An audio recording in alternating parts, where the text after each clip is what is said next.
All right, well, good evening, everyone. It's 6:30 by the clock. I'm going to declare the meeting open.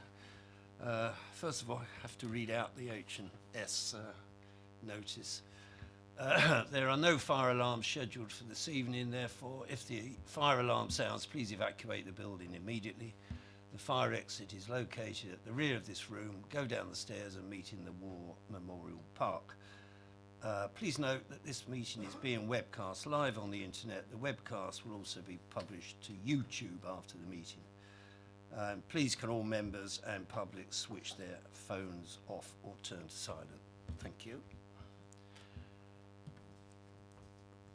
Right, item 1, apologies for absence. I have apologies from Councillor Putty and Councillor Fryer.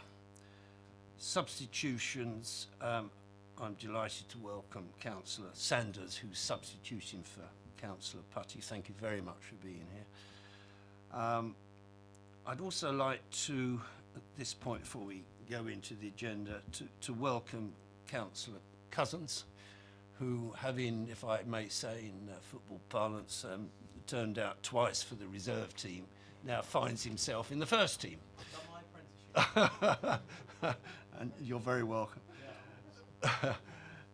And an equally warm welcome to Councillor Hussey, who is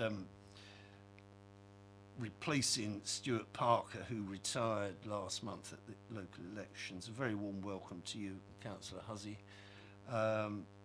Just a word of warning to you, may find some of our deliberations rather arcane.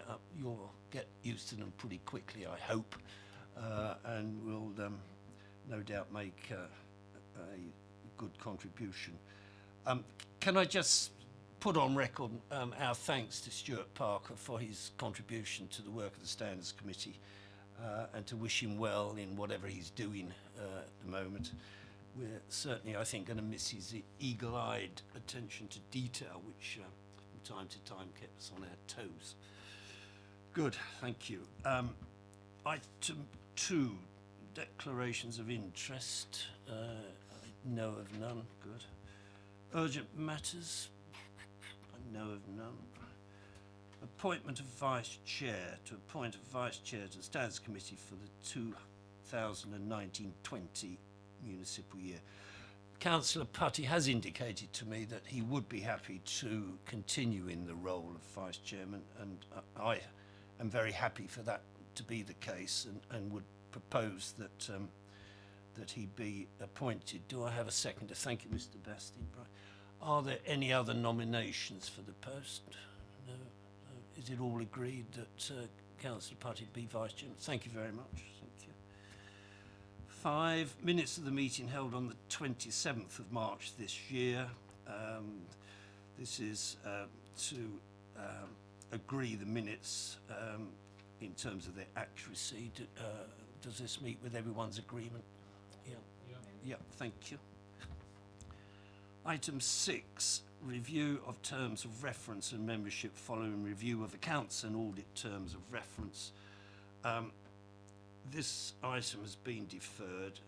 Can I invite Anne Greaves just to explain to us for our own education what this review is about and why it's actually been deferred? Thank you, Anne. The terms of reference of this committee are given by full council, so it would be for full council to make any reviews to the terms of reference. But as you'll all be aware, the council's coming up to all-out elections in May, when the number of councillors will decrease down to 54, and it seems sensible that as we're going to be needing to do a review of all committees, to sort of do this at the same time really, and we might look at smaller committees or maybe merging some committees at that time.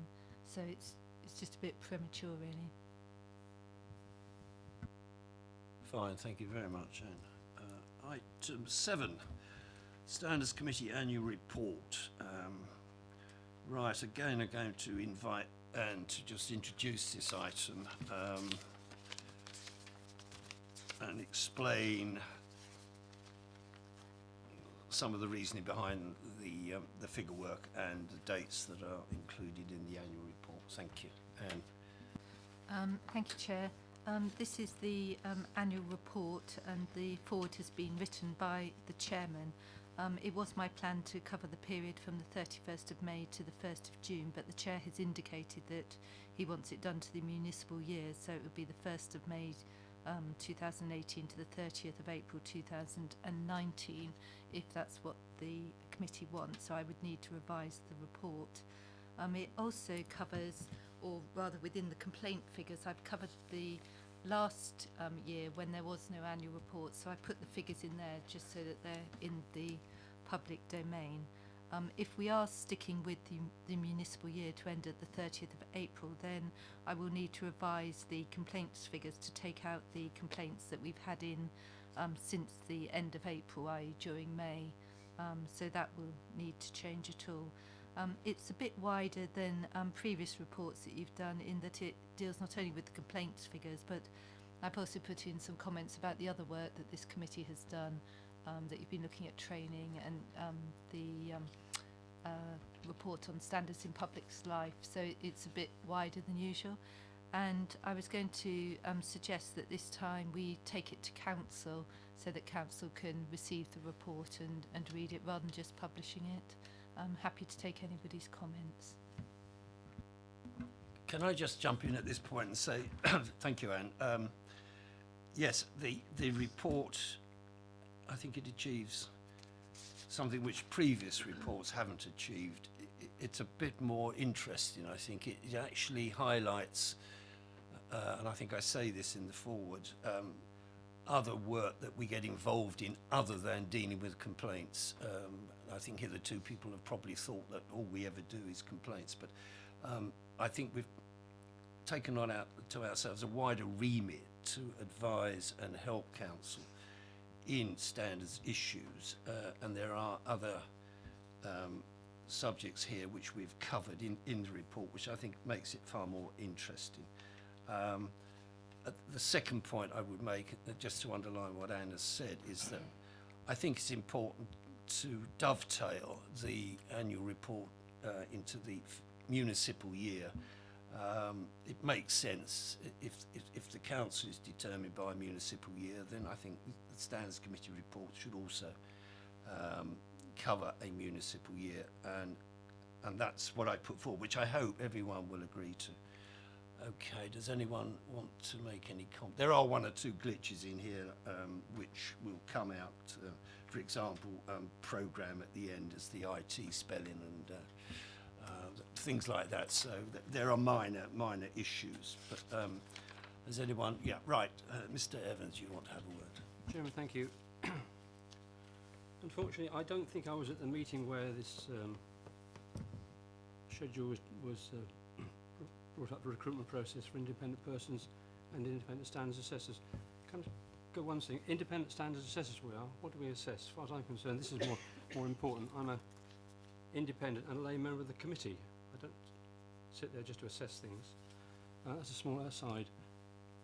If you restrict people like myself and the independent persons to 2 + 2, you're asking for trouble. Because after 4 years, you're going to have a totally new people on this committee, and one of those people has got to become the chairman, because this council has always agreed that the chairman of the Standards Committee will be an independent person. So after 4 years, you're going to have a completely new 4 people on there, and somebody's got to take the chair. We have gone through a lot of training, a lot of experience. I'm not saying that that's necessarily the be-all and end-all, but I would have thought that putting a arbitrary 4-year limit on the term is not sensible. But by all means have a 4-year term like councils do, whatever. I see no reason why you shouldn't apply, and you've got to take your chance measured against any other applicants. But I see no logic in having 2 years, another 2 years. It could well be that this committee has a history of cancelling hearings, and you might find that only had about 3 or 4 meetings and it's finished, their term's finished. Okay, can I just pick up on those two issues? You mentioned the title Independent Standards Assessor. I think this is basically just a job title. Yeah, we are basically independent lay members co-opted by full council to serve on the Standards Committee, and that remains the case. That's the generic term for us, but everyone has to have a job title these days, and we came up with independent standards assessors, but it's one and the same thing. Okay, so it doesn't really matter. Can I say on the recruitment thing, I can get off the hook here because I declared an interest at the last meeting and left the room when this was discussed. So I wasn't privy to the discussion, the debate on this. It does, and Anne will come in if I've got this wrong, but it does arise out of the Committee of Standards in Public Life report in terms of the recommendation they made for independent persons. And it seemed at the time, or even now, to make sense to apply the same limitations to independent lay members ourselves, the four of us who co-opted onto this committee. And indeed, that was put to full council, was it last month? I can't remember exactly, and was agreed by full council. So that is now in place and falls very much within the spirit of the recommendation contained in the Committee on Standards in Public Life recommendation in relation to independent persons. And I think basically we've got a recruitment scheme coming up shortly for those of us whose term expires in, I think it's November, which includes me, and that was the reason why I absented myself from the last meeting, so as not to take part in any discussions. So I wasn't aware of the arguments, if there were any, for agreeing to this. Anne, is there anything you want to add to what I've just said in terms of why we went along with the recommendation for IPs and applied those to independent lay members? I think you're right, it came from the recommendations of the Committee on Standards in Public Life, and the reason they suggested that independent people shouldn't serve any longer than 2 years with one further extension was the idea that those members are involved in the complaints process and they can get too close to councillors if they do it too long, and that can undermine the integrity of the process in the public's eyes. And it seems to me that as independent standards assessors are also involved in complaints in the same way that independent people are, or slightly different roles, but you know it's still the complaints process, then the argument cuts across both different individuals. I'll come back to you, Mr. Evans, yeah. Come back on that. The Committee on Standards of Public Life completely ignored what we do here, independent people independent on this committee. You're not independent people, you are appointed to this committee to sit here and make a contribution. And I'm sorry, I don't accept that at all. As far as being close to members, say I've been on 18 years, I don't think I've got close to any members over here, that close, that I'm going to influence my decision on them. I think all of us here have proven that we can do it perfectly adequately through chairing hearings, sitting on hearings, etc. And I think it would be a sad loss to standards process that the experience that will be lost. I'm not saying that we should be all appointed automatically, that's not the case, but I think if I apply for it, then I would be measured against other people. I just think this arbitrary 4 years is wrong. Are you going to agree with me that after 4 years it'll be completely new people? Okay. It's difficult to say exactly what will happen because, of course, this is a report. It's yet got to be accepted by government, and you know they need to bring in some laws to change the process. But most authorities seem to be adopting this as best practice at the moment. There's talk about authorities having voting independent members, which you're not. You know, so that there could be that change on the cards as well. I suspect that most local authorities would be horrified at the idea of losing their independent members because they're not easy to recruit. And I suspect what would happen is local authorities will probably get together and they will probably just swap their members around. So you'll be an independent person at Basingstoke for 4 years, and then you might have a trip to Southampton, and then you might go full circle round. That's the only way I can think it will work, rather than us losing, a valuable resource. Can I just comment on that before I call? I take the point about the independence that you make, Mr. Evans, and I actually agree with you that I'm quite confident in my own independence, and I can be friendly with councillors on this authority, and yet if there was a complaint against anyone, I would look at that dispassionately, impartially, and I would have no truck with any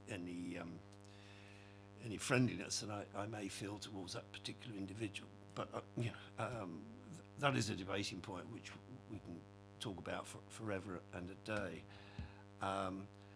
The Committee on Standards in Public Life,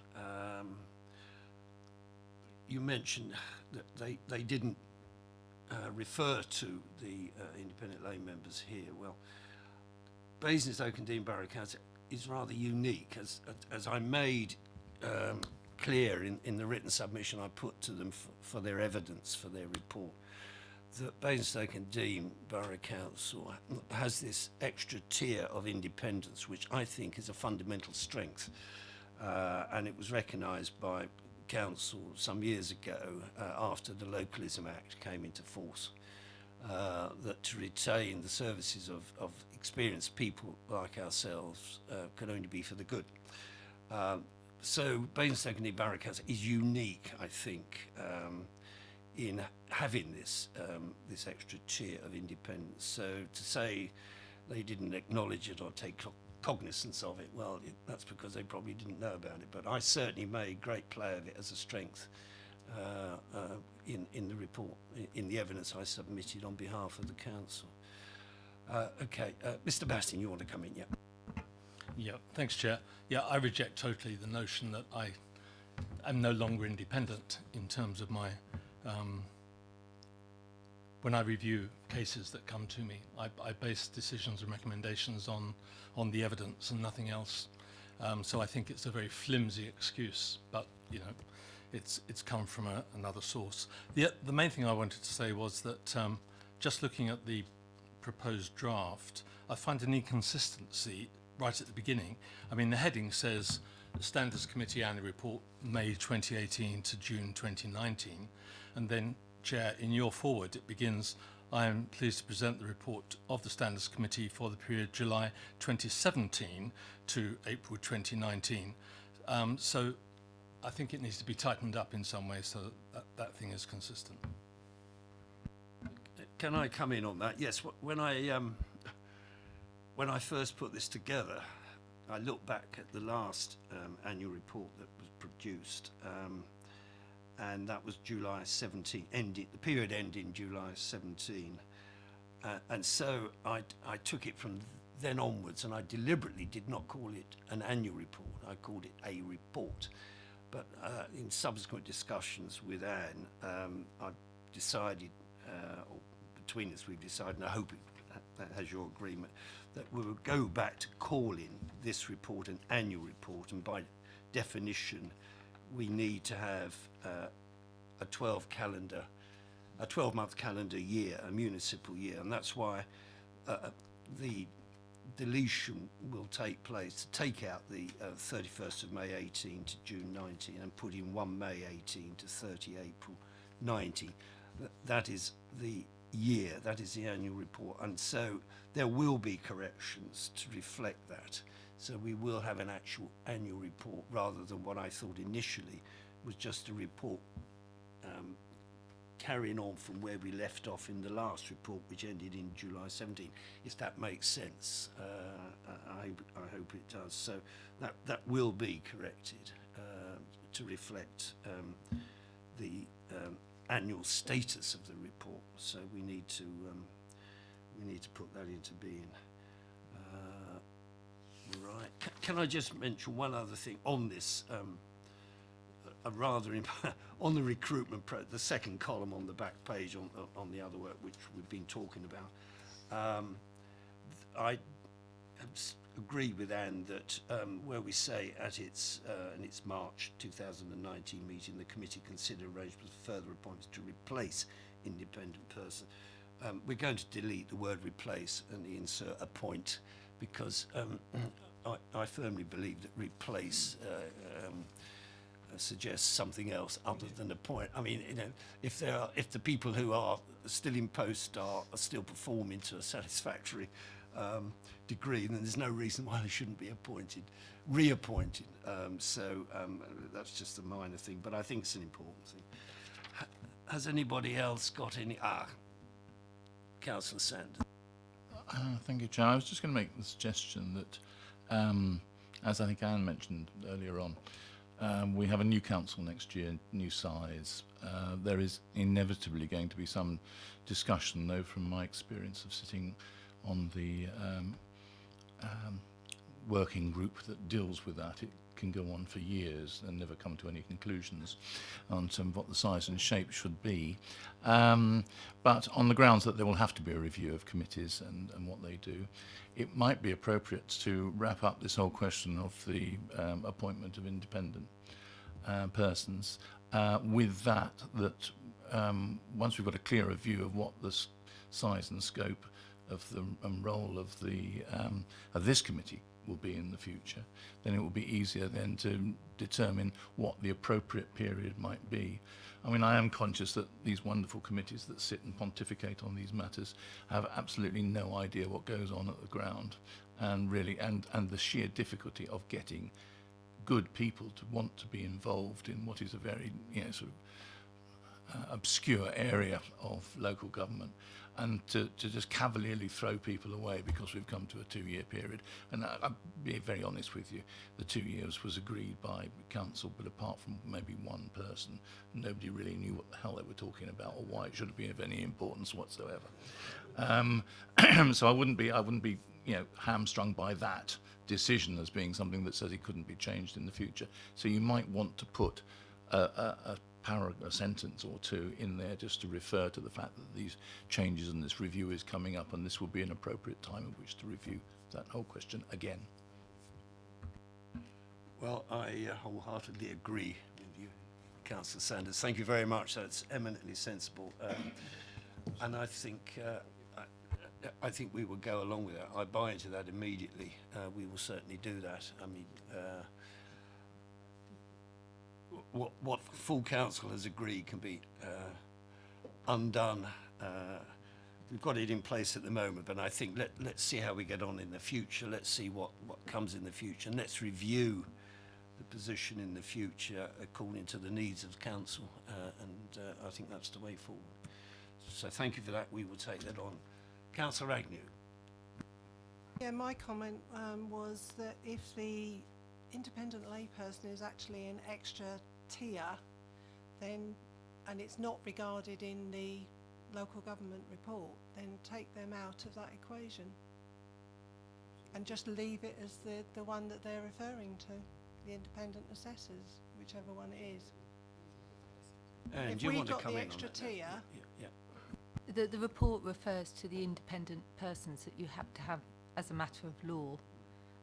I just made the correlation that if you're doing it for the independent persons, it should also be the same for the independent standards assessors. And the test isn't whether you think you could be independent, it's about the perception of the man in the street, knowing that you've been on the committee for, I don't know, however many years, whether or not you retain independence. It's the same test as the code of conduct for members. It's not what they think when they've got an interest, it's what the reasonable man in the street might think.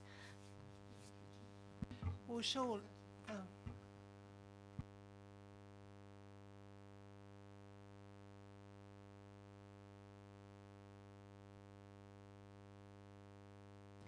Yeah, I would agree with that. I mean, I was one of the founder members. I think I had to stand down for a year when I got elected onto the borough, and then came back again. So apart from that, like Mr Evans, I've been on here ever since, and nobody's ever challenged the fact that I've been on. And to be quite honest, we've already got a vacancy as a parish, and it's been quite difficult to find anybody to replace. So where are these people going to come from if those who are willing to continue to stand are not eligible? And one thing I wasn't clear was whether or not the fact that people have already served for a number of years, whether or not that would automatically disqualify them for applying for this new term and another 2 years. I've got no objection in many places the fact that people should be encouraged to perhaps stand down after a period, and I know on boards, for example, of things like, for example, the Environment Agency, which I'm well aware of, the board member can stand for a period of 3 years, they can be re-elected for another 3 years, and after that they do have to stand down, and that is so that there is a circulation. But that's a committee of quite a number of people, board, so there is some continuity with history and knowledge of what goes on, whereas we are a very select band. And so I would suggest that to find the experience to carry forward is not quite the same as with many other types of boards that exist. Just one thing, I look forward to being put on the transfer list to Southampton, Reading or whatever, to be offered available. Whether I get a cut of the transfer fee, I'm not sure. I think I would say it doesn't apply to parish councils because, of course, we don't nominate them. They come through the Association of District Parish Councils. They nominate you onto. That's how it's meant to happen. No, we applied. The original ones all applied, and we were interviewed by the council. But under the appointment system, you know, the appointments are meant to come from the Association of District Councils every year.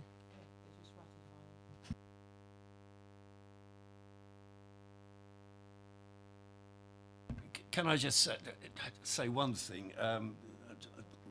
Anne was mentioning about moving round from one local authority to another.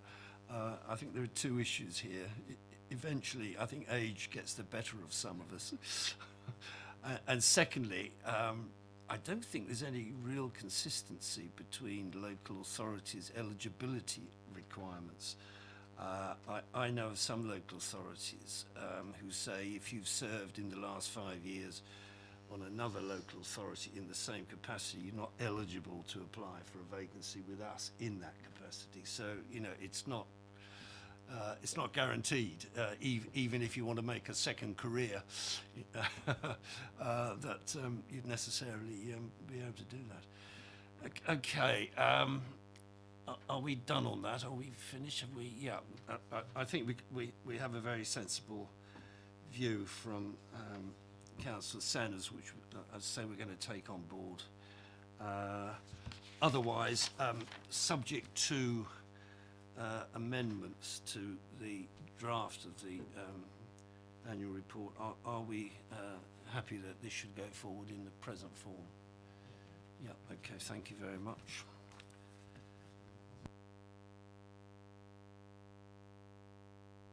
Switched it off. Item 8, report on recruitment of independent persons.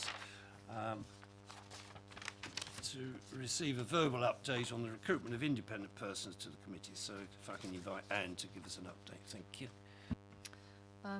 Yes, you'll recall that we were going to recruit the independent standards assessors first, so everything's ready to go, and it's currently down with HR at the moment in order to place the adverts.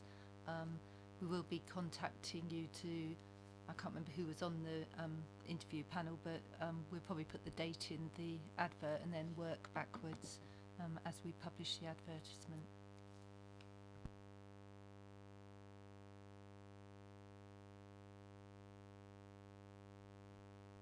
Well, it's all ready to go, so it's a matter of being put in the newspaper. I'd expect it to be open for a couple of weeks. And it would be good to be able to give the interview date in the newspaper. So, you know, I'd expect it to be, 2 weeks thereafter. So, a month before interviews. And then any appointments have to be ratified. And they come back to this committee and they would need to go on to council for ratification. And then once we've got through that one, we'll do the independent people and start immediately thereafter. so we're not running two at the same time because of the differential between the allowances between independent people and independent standards assessors. That's what we agreed. Yes, could I just be clear on which is being advertised first? Is it independent persons first, or is it independent, Lay members. yeah, the lay members? It's the independent persons. That's what I thought. Yeah. Yes, yes, it is, simply because there is an enormous dichotomy between what they are remunerated for their services as opposed to what we get for our services. And Yep. I think, if I remember rightly, the view was that if we run the two adverts together, not that people would be swayed by financial gain, but there would be a rush to fill the independent person vacancies rather than our vacancies.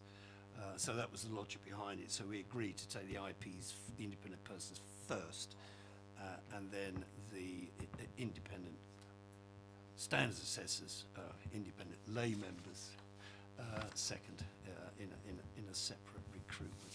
So that was that. Yep. Okay. Thank you, Anne. Thank you, everyone.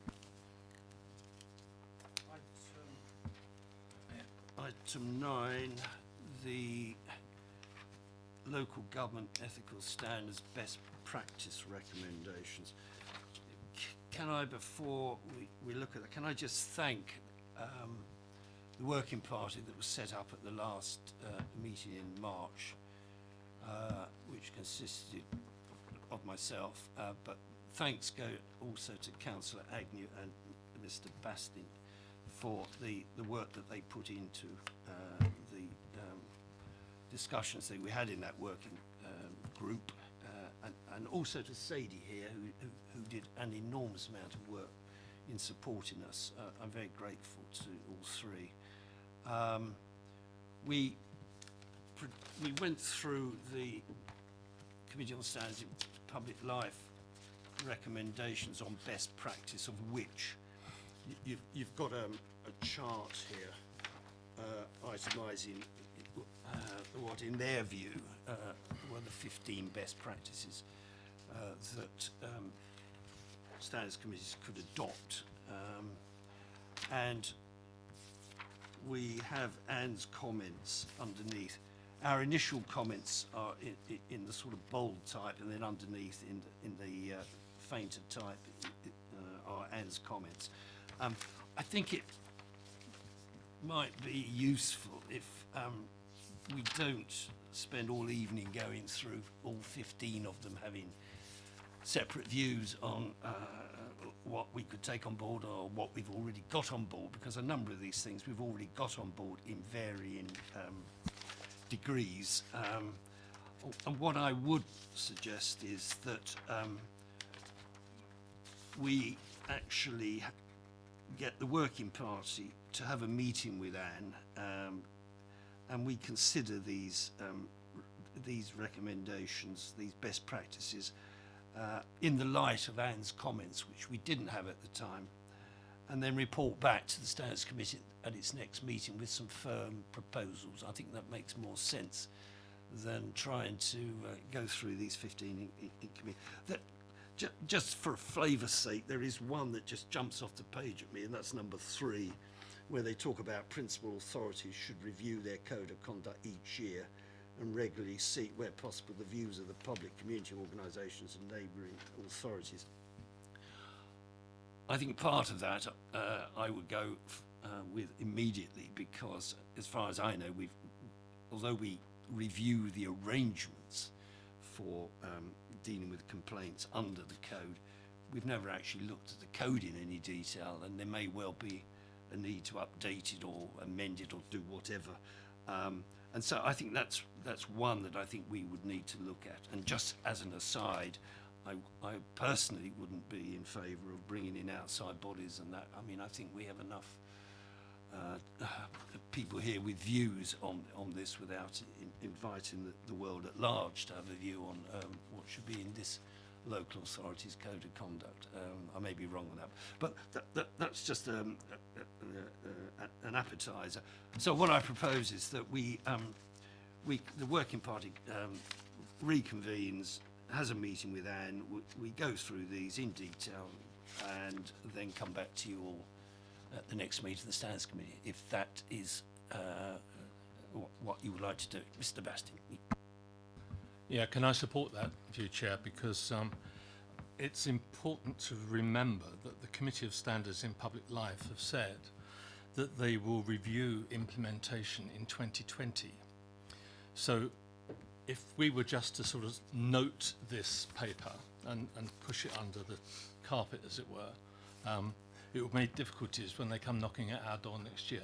So I would support what you propose, that we do take it a stage further, that we look at these in quite critically and say, well, yes, we could do something, but that would not really be practical in the light of what is going to be happening maybe in the coming year or so on. But there are certainly others where we do need to take action and consider what next steps we should actually be taking. Thank you for that, Mr. Bassett. Anybody else? Does the suggestion meet with the agreement of the committee? Yeah? Yeah, good. Thank you very much. We will do that. Item 10, member complaints update report. This is deferred. This item is deferred to item 13. So we'll go straight to item 11, if we may, at this moment. Review of work programme. The committee is asked to note and review its work programme.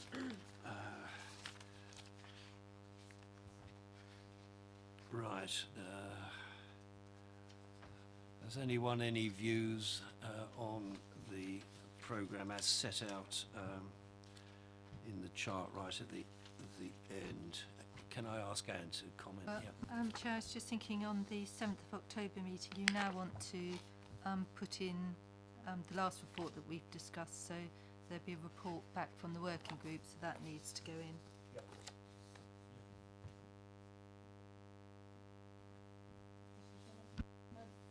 Obviously, we've deferred the item on review of terms of reference and membership. At what point do we think that work might be able to come to us? Do we think that's going to be January? I'm not sure Sorry. I think it's rolled up with the bigger review of all the council committees in because of the all-out elections and the reduction in numbers, and I'd expect there to be some sort of working group to start to work on that rather than it coming back to this committee. And to be brutally honest, I'm not really sure why terms of reference are on this committee agenda anyway, because your terms of reference come from full council. You don't set your own terms of reference. So when there's progress on what's going to happen with regard to all-out elections and the committee structure, that you will be brought some sort of update report on how that's going to be done and how things are progressing. But I'm not aware yet that we've really got a handle on it as a group of officers and started discussing how we're going to do it yet.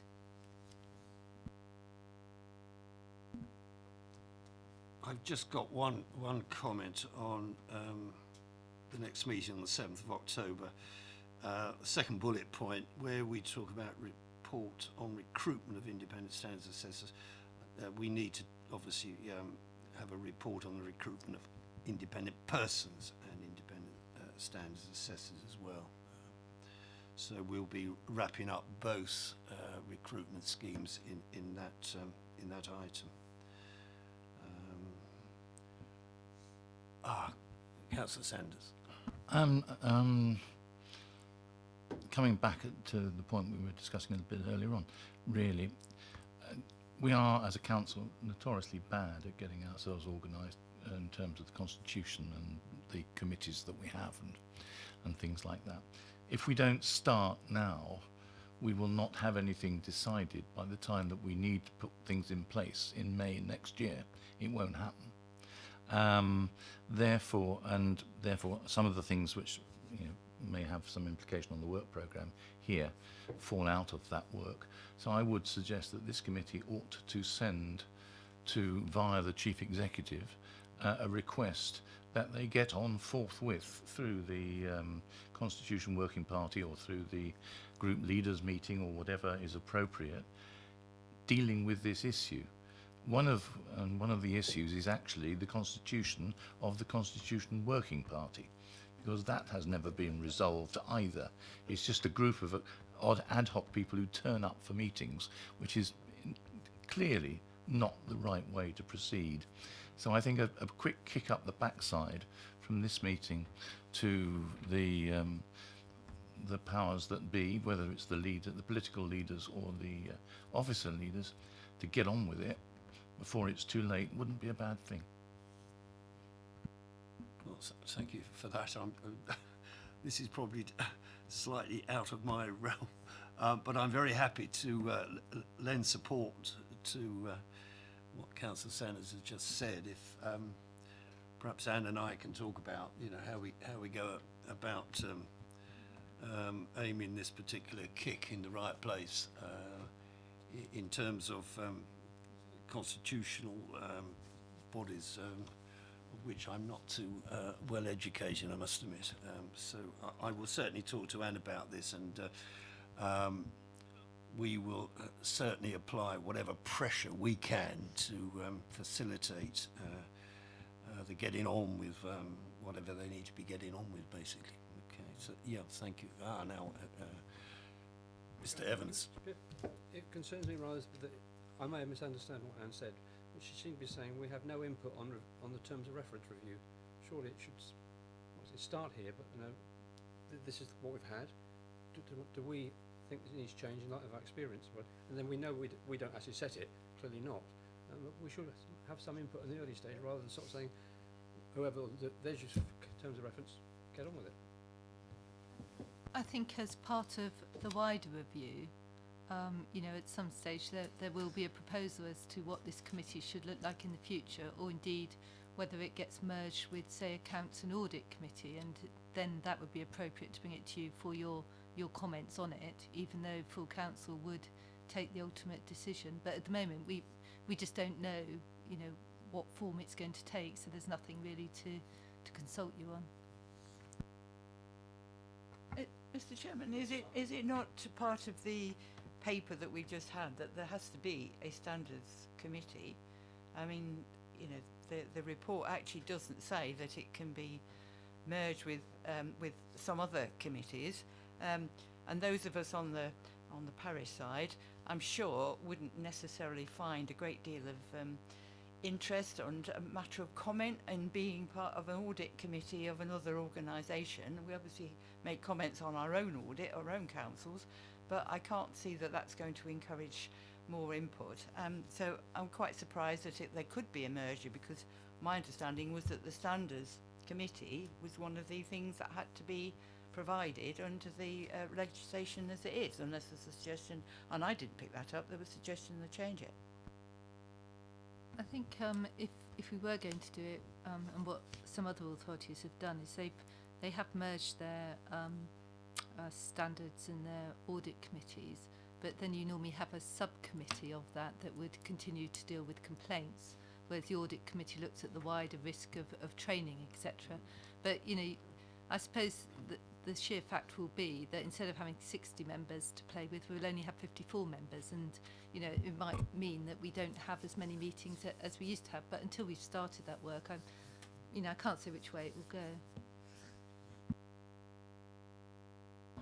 Firstly, that sounds like a whole lot of extra bureaucracy that is not needed. For the first thing, having subcommittees of another committee.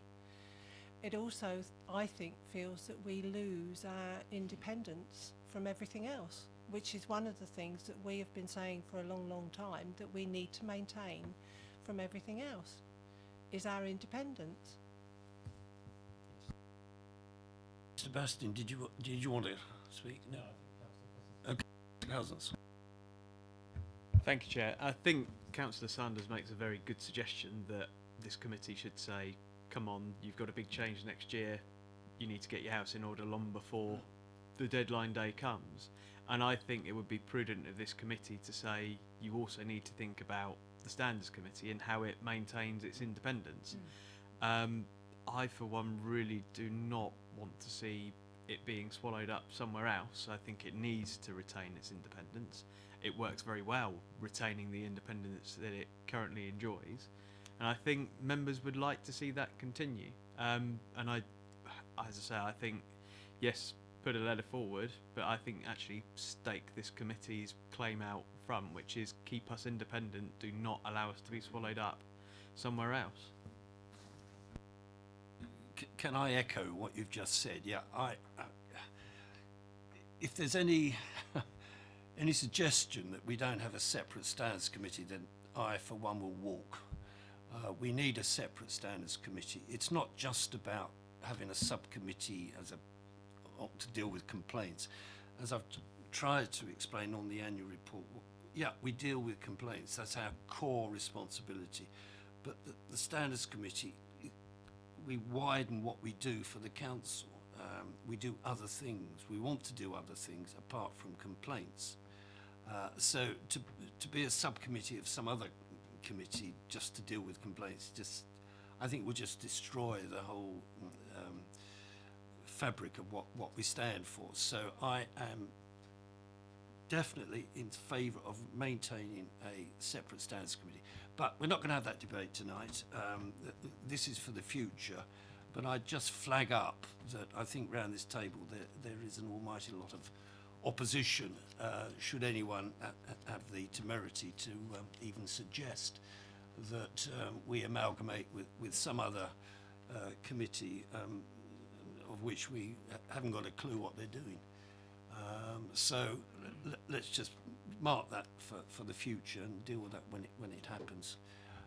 Councillor Sanders. And just to clarify this, to the best of my knowledge, there's never been any discussion about this committee being merged with any other committee. It makes absolutely no sense to merge a committee which is in large part here because of its impartiality into a committee which is politically balanced and is a political forum. I mean, it just is illogical apart from anything else. I mean, the one thing which I would ask for is that in everything that we do, we try and keep it simple. And there was some tendency in some of the other stuff, the responses, to getting incredibly complex in the way that the approaches were being thought through. And let's just keep life. I mean, there's far too much any other things to get on with without worrying about standards. You know, standards in a perfect world you never have to worry about because everybody would abide by them. So, thank you very much. Yes, Councillor Agnew again. Another thing, picking up on your point, I think needs to be remembered is the fact that members of the public are also the ones that should be able to use this process. And one thing we don't want to get is a load of bureaucracy and infighting and political things, because the one thing the public wants to see is our impartiality and independence. Mr. Bastin, you had your hand up earlier. No, you okay. Okay, right. Well, I think we've finished on that item. Yes, good. Yes, of course. Yeah. Ask a question. Does anybody remember why we have 4 councillors on this committee? My recollection is that it's all to do with proportionality, basically, and I think it historically it goes back to when there was an independent group, when there were 2 independent borough councillors. Yeah. 4. Okay. So there was a group, and now I think it's down to 1, and that's no longer a group. So unfortunately, yeah. We have 3 borough councillors. We have a vacancy for a 4th. So it would be lovely to have 4 borough councillors. I'm a great believer in having what we should have, but I think that's basically, unless I'm wrong. Yeah, Mr. Evans, you know, you've been here. Chairman, for the gentleman opposite us, for brief history, when we started, we were a standards committee which had councillors, lay members, parish councillors, and we were full of voting members. We could vote everything, and obviously everything had to go via the ratification of the council, whatever, there's no problem. But then later on, somebody decided that's not right, we cannot have a vote at all. So you're here to take the decisions. We have been in a situation where we've had two borough councillors turned up, and one was for, one against, and that's a crazy situation. To be quite honest with you, sometimes the attendance from borough councillors has not been wonderful in the past. The reason you're here, to be honest with you, on the bottom line, is to take the political decisions as the authority is allowed to, and then pass it on. But we'll be saying agreed. We in theory cannot agree anything this side. It sounds a bit sort of boring. That's one reason I think why you're here. Can I come in on that? Yeah, I mean, I don't think borough councils are here to take political decisions. Nobody's going to take any political decisions while I'm in the chair. Politics isn't in this room. You know, we're all individuals, and when borough councillors come through the door, they take their political hats off. They are here as themselves, and that's how it should be. In terms of the quorum, if people think I'm paranoid about it, it is because the quorum of this committee is 2 borough councillors. The minute I hear, and we have 3 of course, on the committee, the minute I hear that one is not going to turn up, I'm straight on the phone to Anne saying, quorum, you know, please make sure the other 2 borough councillors are going to turn up, or we've got a substitute or something. We do need 2, otherwise we sit here and that's it, we have to go home. So that's the basic. And of course, the only people with voting rights on the committee are the borough councillors. Yeah, okay. And were you looking to come in? No. Yep. I was just going to say co-opted members don't have voting rights, and I don't know when that change came in. It might have been around the Localism Act in 2011. But it is one of the proposals in the Standards Life report to change it back again, which would be sensible. I mean, I would just add that voting rights, yeah, well, in any democracy, we would all have the right to vote. But voting is not what this committee is about. Consensus is what this committee is about. We're not here we do have votes, unfortunately, sometimes. And we have this rather convoluted system whereby the vice chair, when we have a vote, I have to stand down and he becomes the chairman, and he's obviously got to cast his vote if there's only 2 people here. So we heard all this, you know, it's convoluted. Ideally, we would all have a vote on this, but voting is not what this committee is about, basically. It's all about agreement and consensus. Okay. Why don't you just add that, the voting, to the list of things to look at for the future, because clearly it's completely out of sync with what any man from Mars arriving to look at it would say is what common sense would tell you you should be doing. And maybe Anne could give us some advice at some point, not now, on what the legal situation is and when change is likely, because at the moment, if you can't get it through Parliament, nothing will happen, and you won't be able to get anything through Parliament for the next couple of years. Yeah. Okay, well, thank you for that. Yeah, I'm sure Anne will have heard that and will take that on board. Yeah, you know, it just is something which is, frankly, I think, a nonsense.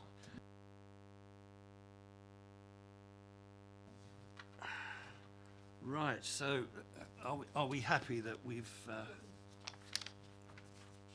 done the review of the work programme? Moving on, item 12, exclusion of press and public. Are we all happy that we should move into closed session? Agreed, thank you. Right, do we need to switch off the web? Yeah, I've just done it. Oh, you've just... Can we just wait for it to... Yes, of actually course, stop yeah. on